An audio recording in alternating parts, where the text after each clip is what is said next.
Sir, this vehicle is going to be towed. You can't park here. Officer, that's my spot. Yeah, I doubt that. Step back. All right.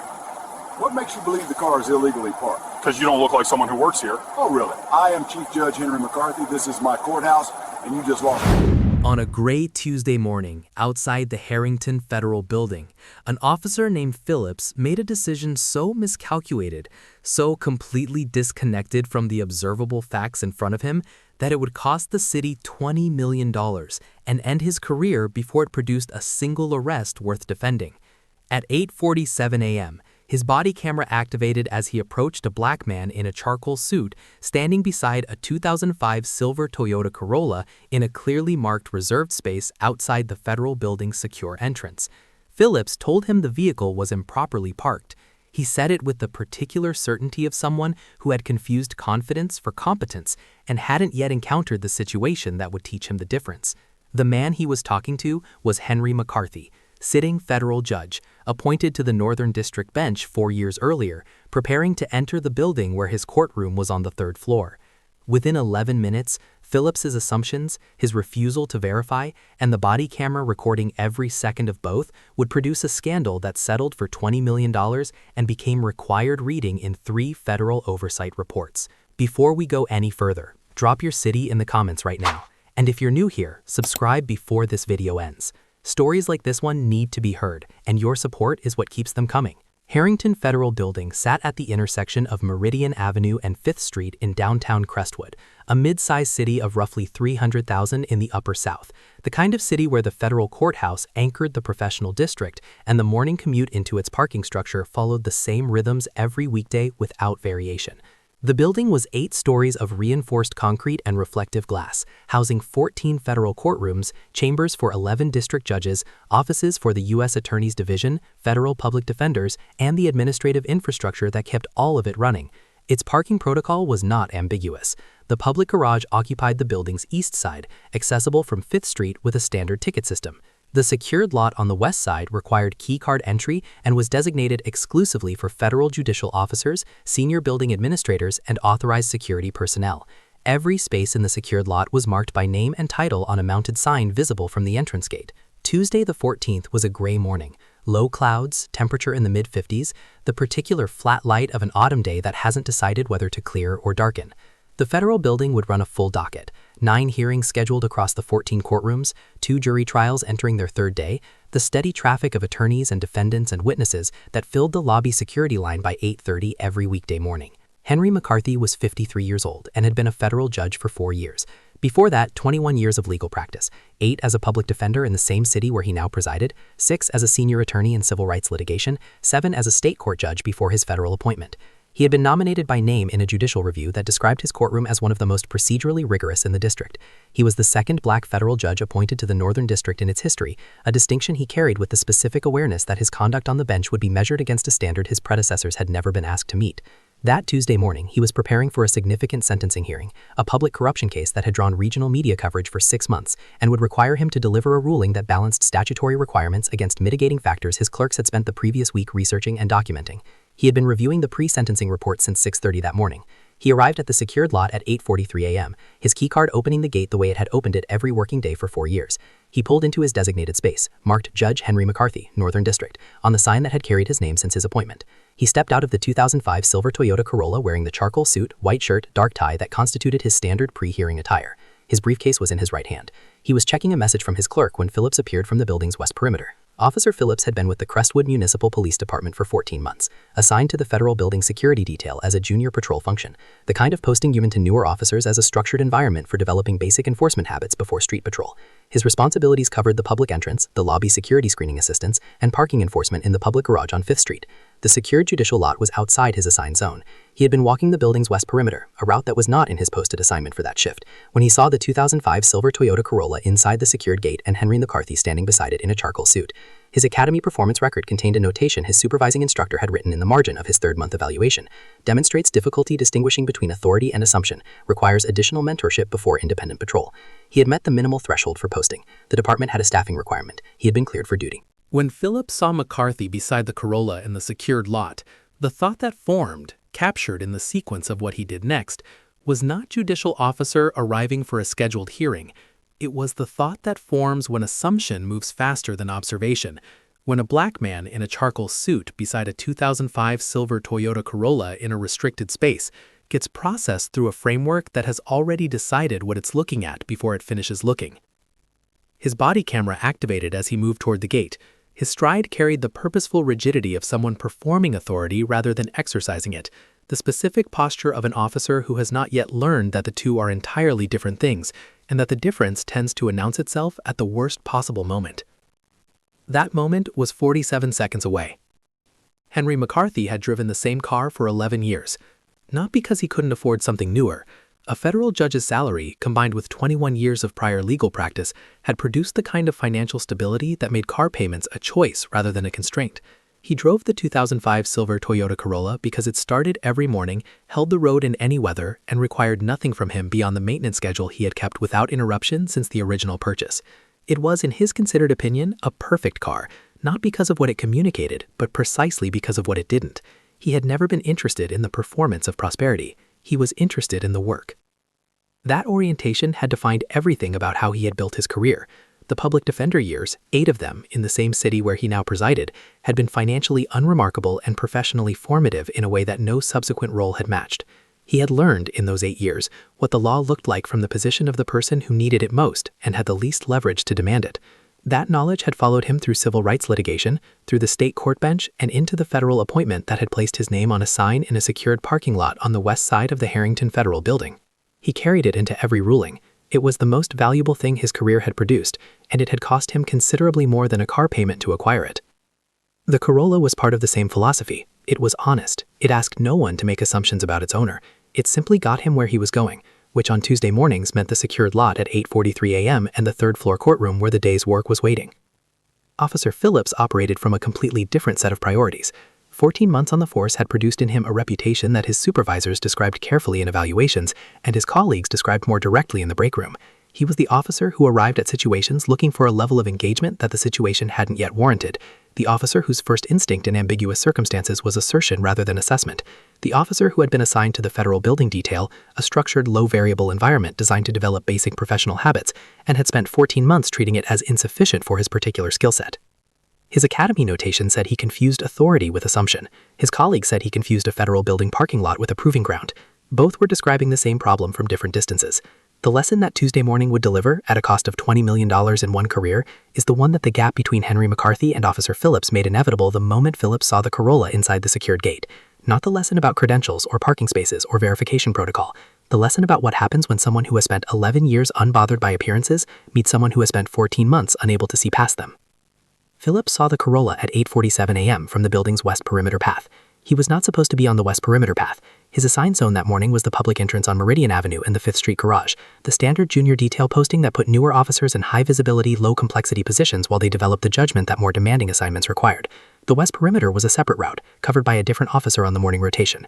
Phillips had drifted onto it the way people drift toward things they have decided are more interesting than what they were assigned, not with a specific plan, just with the particular restlessness of someone who considered his posting beneath his abilities and kept looking for a situation that would prove otherwise. The secured lot gate was visible from the west perimeter path. The 2005 silver Toyota Corolla was parked inside it, in the space marked Judge Henry McCarthy, Northern District, exactly where it had been parked every working morning for 4 years. Henry McCarthy was standing beside it, briefcase in his right hand, phone in his left, reading the message from his clerk with the unhurried focus of a man who had arrived at the correct location at the correct time and had no reason to be anything other than exactly where he was. Phillips stopped walking. What he registered, in the order he registered it, is the sequence that explains everything that followed, not the keycard gate, which required authorized access and was closed behind the vehicle, indicating that whoever had parked there had the credentials to open it, not the signage, which was visible from where Phillips stood and carried a specific name in institutional lettering that would have resolved every question in 4 seconds of reading, not the briefcase or the suit or the measured composure of someone going through a routine so established it required no conscious attention.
What Phillips registered first was a black man standing beside a modest 20-year-old car in a restricted space, and the framework he carried, the one his academy notation had flagged and his 14 months had never corrected, processed that combination as an anomaly before his eyes had finished gathering the information that would have told him it wasn't. He changed direction toward the gate. The lesson already present in this moment, before a single word has been spoken, before the body camera has captured anything beyond Phillips walking toward a secured lot he wasn't assigned to, is one about the cost of first impressions that are built on incomplete data and acted upon before the data finishes arriving. Phillips had enough information to form a question. He had nowhere near enough to form a conclusion. The distinction between those two things is where professional judgment lives, and it is precisely the distinction his academy instructor had noted he struggled to maintain. He reached the gate and ran his access card. The gate opened. He walked through it, toward Henry McCarthy, who looked up from his phone with the expression of someone who had not been expecting company and was not immediately certain what variety of company this was going to turn out to be. He would find out in approximately 40 seconds. Phillips opened with the parking violation. He told McCarthy the vehicle was improperly parked in a restricted space and that he would need to move it immediately or it would be towed. He delivered this information with the clipped authority of someone who had arrived at a conclusion and was now administering its consequences, not investigating a situation, not gathering information, but executing a judgment that had already been rendered somewhere between the west perimeter path and the gate. McCarthy looked at him with the particular patience of a man who has spent 21 years in legal practice and knows exactly what it looks like when someone has skipped the step where they check whether they're right. He pointed to the sign. Slowly, without drama, the way you point to something when you want the other person to read it rather than hear you describe it. The sign that had carried his name in institutional lettering for 4 years. Judge Henry McCarthy, Northern District. 4 words and a title that answered every question Phillips had arrived with, available for free, mounted at eye level, 8 feet from where they were both standing. Phillips looked at the sign. Then he looked at McCarthy. Then he looked at the Corolla. Something in the sequence of those 3 looks, captured on the body camera and the resolution that federal building security equipment is maintained to provide, told the story more completely than anything said afterward. The sign had not resolved the situation for Phillips. It had deepened the problem. Because the framework he was operating from required the sign and the man and the car to add up to a picture that made sense within his existing categories, and they weren't adding up the way his categories expected. He asked McCarthy for identification. McCarthy produced his judicial credentials without hesitation, the federal identification that carried his photograph, his title, his district assignment, and the seal of the United States District Court. He held it at a level where Phillips could read every detail without squinting. Phillips examined it for longer than identification requires when the reader is approaching it without a predetermined conclusion. Then he said the words that the body camera captured in audio clean enough to be played in a federal proceeding without amplification, the words that would follow him through every subsequent legal document and every news cycle and every conversation about what happened in that secured lot on a Tuesday morning in November. "You don't look like a judge." McCarthy was quiet for a moment. Not the silence of someone searching for a response, but the silence of someone who has just received confirmation of something they had suspected since the gate opened and decided to let the confirmation sit in the air long enough to be fully recorded. Then he asked, in the measured tone of a man who had spent 7 years on the state bench and 4 years on the federal bench asking questions he already knew the answers to, what a judge was supposed to look like. Phillips didn't answer. The body camera recorded the silence. The silence was its own answer, more complete, more damning, and more permanent than anything Phillips could have said to fill it. It documented, in the absence of words, the presence of a bias so embedded that it had survived a name sign, a federal credential, and a direct question, and still hadn't produced a single adjustment in how Phillips understood the situation in front of him. The lesson in that silence is not complicated, but it is important. That bias doesn't announce itself. It doesn't arrive with a disclaimer or a visible flag that allows the person carrying it to intercept it before it reaches their mouth. It arrives dressed as instinct, as pattern recognition, as the reasonable response to observable facts. It says, "You don't look like a judge," and genuinely believes it is making an observation rather than revealing an assumption. And it keeps believing that right up until the moment the body camera footage is played in a room full of people who can see exactly what it is. Phillips reached for his radio.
The tow truck arrived at 8:54 a.m. Phillips had called it in while McCarthy was still holding his credentials, radioing the request with the particular decisiveness of someone who had interpreted the absence of immediate compliance as confirmation that he was right. He had described the situation to dispatch as an unauthorized vehicle in a restricted federal lot, occupied by an individual claiming judicial status but unable to verify it to the responding officer's satisfaction.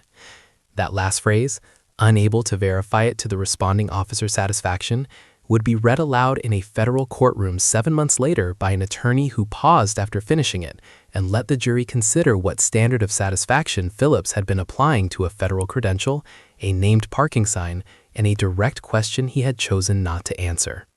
The tow truck driver pulled up to the gate and stopped. He looked at the Corolla. He looked at the sign beside the space. He looked at McCarthy in the charcoal suit holding open federal credentials. He looked at Phillips. His expression carried the specific quality of a man who had been called to tow vehicles for 11 years and had developed over those 11 years a reliable instinct for situations where the paperwork was going to be complicated. He did not get out of the truck. McCarthy watched the truck idle at the gate for a moment. Then he turned back to Phillips with the unhurried composure of a man who had presided over courtrooms where significantly higher stakes had failed to move him off his center.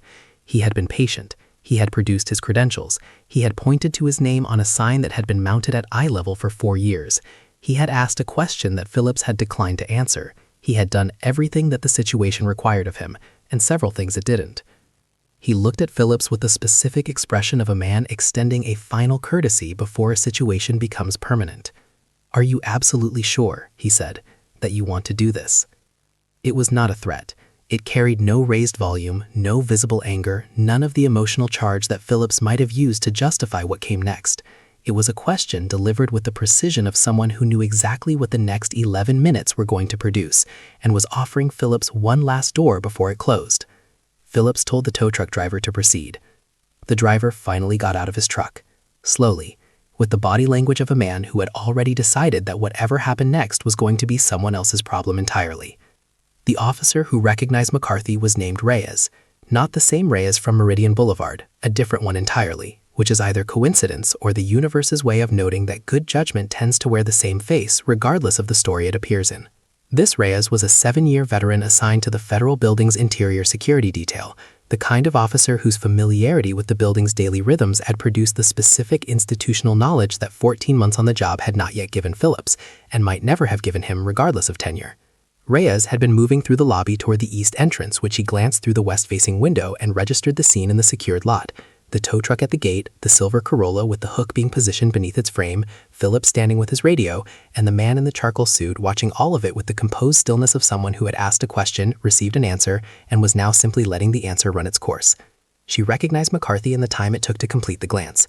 She had seen him walk through the federal building's lobby every working morning for 4 years. She had held the security door for him on 14 separate occasions she could recall without effort. She knew his name, his courtroom, his clerk's name, and the fact that he took his coffee without anything added and picked it up from the lobby cart at exactly 9:05 every morning before his first hearing.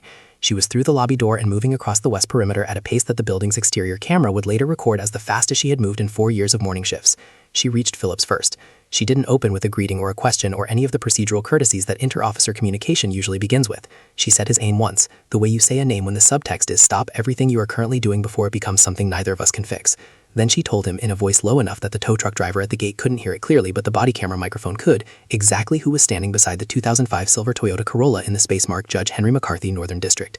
Phillips looked at her. She held his gaze with the specific expression of someone who needed him to understand that she was not offering an interpretation or a suggestion. She was delivering a fact that had a clock attached to it, and the clock was the tow truck's hydraulics already beginning to engage beneath the Corolla's rear axle. Phillips turned toward the truck. He said stop, with the particular urgency of someone who has just felt the full weight of a mistake arrive all at once, not gradually, not in stages, but in the single, total, irreversible way that consequences tend to arrive when they've been given 11 minutes to build up speed. The hydraulics disengaged, the Corolla settled back onto the pavement, the tow truck driver looked at Phillips with an expression that required no translation.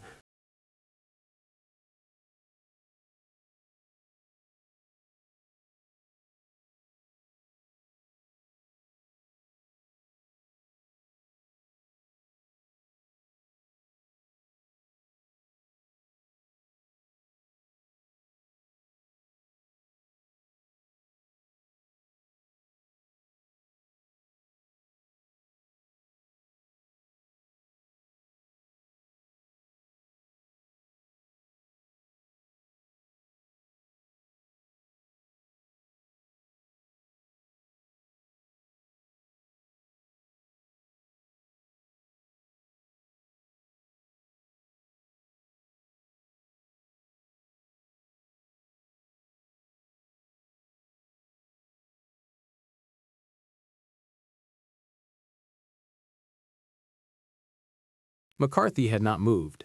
He was still standing beside his car, briefcase in hand, with the patient, unruffled composure of a man who had a sentencing hearing in 6 minutes and had already decided that this situation, whatever it cost Phillips, was not going to cost him that. The formal complaint was filed before McCarthy's sentencing hearing concluded, not after the workday, not after a consultation with attorneys or a period of reflection about whether the effort was worth the outcome. Before noon on the same Tuesday morning, while the public corruption defendant was still in the courtroom on the 3rd floor receiving the ruling that Goodman had been reviewing since 6:30, the complaint had been drafted, reviewed by the federal building's legal liaison, and submitted to both the Crestwood Municipal Police Department's Internal Affairs Division and the Civil Rights Division of the Department of Justice simultaneously. The simultaneity was deliberate. Filing with Internal Affairs alone would have placed the matter inside the same institutional structure that had cleared Phillips's academy evaluation concerns and posted him to a federal building 14 months later. Filing with both ensured that the review would have an external dimension that the department could not manage, delay, or resolve on its own terms. The civil rights lawsuit followed 3 weeks later, $20 million. The legal theory was precise and required very little construction because the body camera had done most of the work. The claims moved through racial discrimination in the exercise of official duties, unlawful detention, intentional infliction of emotional distress, and a departmental failure to adequately supervise an officer whose academy record had explicitly flagged the judgment deficiencies that produced the incident. That last element, the supervision claim, was the one that expanded the lawsuit beyond Phillips personally and into the institutional structure that had employed him, evaluated his concerns as acceptable, and assigned him to a federal building where his particular deficiencies were guaranteed to eventually encounter someone with the standing and the resources to document them completely. The department's legal team spent 6 weeks attempting to construct a reasonable suspicion argument. The effort required them to explain, in legal terms that would survive judicial scrutiny, what observable facts had justified Phillips's initial approach to the secured lot, a lot he was not assigned to, accessed through a gate that required authorized keycard entry, containing a vehicle parked in a clearly named space beside a sign that had carried the subject's name and title for 4 years. The keycard gate was the problem that no argument could resolve. Its access log showed that the 2005 silver Toyota Corolla had entered the secured lot through authorized keycard entry at 8:43 a.m., 4 minutes before Phillips arrived at the gate. Authorized keycard entry meant the vehicle belonged to someone the federal building security system had already verified as having legitimate access. Phillips had watched a man park an authorized vehicle in a named space and decided, without consulting the sign, the access log, the credentials, or the direct question the man had asked him, that the situation warranted enforcement action. Reasonable suspicion requires articulable facts. The department's attorney spent 6 weeks looking for the facts and found the body camera footage instead. Phillips looking at the sign, looking at McCarthy, looking at the Corolla, and proceeding anyway. The footage didn't argue with the reasonable suspicion standard. It simply showed, in the building's high-resolution security camera quality, a man reading a sign that answered every question he had and continued as though he hadn't read it. The expert witness retained by McCarthy's legal team was a former federal law enforcement trainer with 23 years of experience teaching reasonable suspicion doctrine. His testimony covered 17 minutes of the trial and required the jury to consider one central question. At what point in the sequence of observable facts available to Phillips did any of them support a conclusion of unauthorized presence rather than authorized arrival? His answer, delivered without theatrical emphasis, was that no such point existed. The gate log, the sign, the credentials, and the direct statement from the subject had each independently resolved the question that Phillips claimed he was trying to answer. He had received 4 separate answers and proceeded as though he had received none. The city settled in the 14th week of litigation, $20 million, on the public record with a consent agreement requiring mandatory bias recognition training for all officers assigned to federal and judicial facilities, revised posting protocols that prohibited officers from operating outside their assigned zones without supervisory authorization, and an automatic review trigger for any enforcement action initiated in a secured lot requiring keycard access. Phillips was terminated before the settlement was finalized. His appeal was reviewed by a 3-person panel that had access to the body camera footage, the academy notation, the tow truck driver's statement, and Reyes's account of what she had seen through the lobby window. The appeal was denied in a written decision that was 4 paragraphs long and did not require extensive elaboration. The lesson the settlement codified in $20 million worth of public record is the one that the body camera had been documenting since 8:47 a.m., that reasonable suspicion is not a... McCarthy completed his sentencing hearing at 11:42 a.m. on the same Tuesday morning. He had entered the courtroom at 9:11, 5 minutes later than his standard arrival time, with the composed efficiency of someone who had decided that the 11 minutes in the secured lot were not going to follow him onto the bench. His clerk noted afterward that nothing in his conduct during the hearing suggested the morning had been anything other than routine.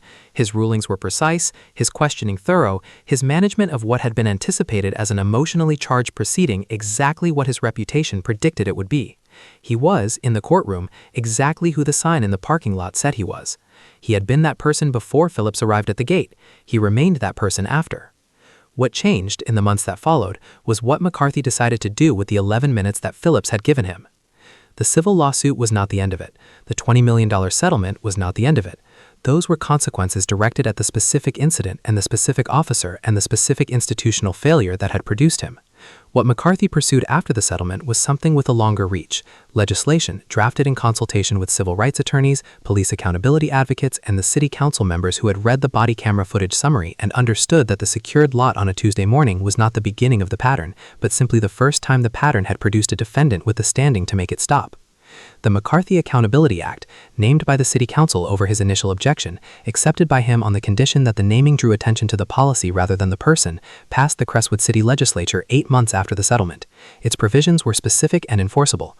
All officers assigned to judicial and federal facilities required completed bias recognition certification before posting, renewed annually.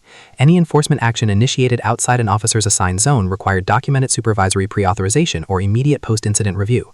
Body camera footage from all enforcement actions in secured or restricted facilities was subject to automatic preservation and independent review within 72 hours, regardless of whether a complaint was filed. Officers with Academy performance notations flagging judgment deficiencies required a structured mentorship period with documented sign-off before independent posting. The legislation also established a civilian oversight panel with genuine subpoena authority, the kind of panel that could pull records, review patterns, and ask the question that Phillips's 11 complaints over 7 years had never been asked collectively. It could not undo what had happened to anyone who had stood in a parking lot before McCarthy, but it could build the infrastructure that made the next occurrence harder to dismiss, and the one after that harder still. McCarthy spoke at the bill signing. He stood at the podium in the same charcoal suit, a choice that was not accidental and that the photographers in the room understood immediately, and covered exactly the ground he had been thinking about since the tow truck's hydraulics disengaged in the secured lot, and he had stood beside his 2005 silver Toyota Corolla watching Phillips process the weight of what he had done. He said that the law was not designed to punish officers for making mistakes. It was designed to build systems that caught mistakes before they became patterns, and caught patterns before they became the invisible background noise of a department that had normalized what it should have questioned.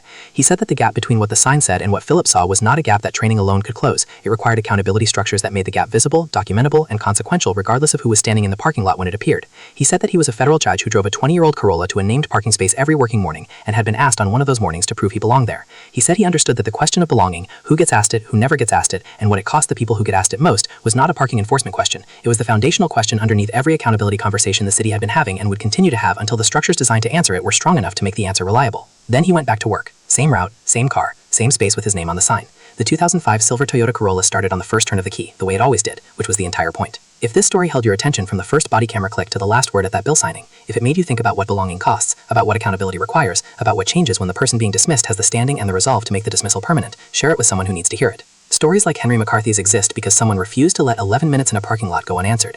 We tell them because the people who get asked to prove they belong, in parking lots, on trails, at boat launches, on highways, in their own yards, deserve to have every single one of those stories on the record. If you want more stories about power, accountability, and the people who turned injustice into legislation, hit that like button right now, subscribe to this channel, and tap the notification bell so you never miss a video. We post stories exposing racial profiling, police misconduct, and the moments when ordinary people force the system to answer for itself. Every story is documented. Everyone matters. And we are nowhere near done.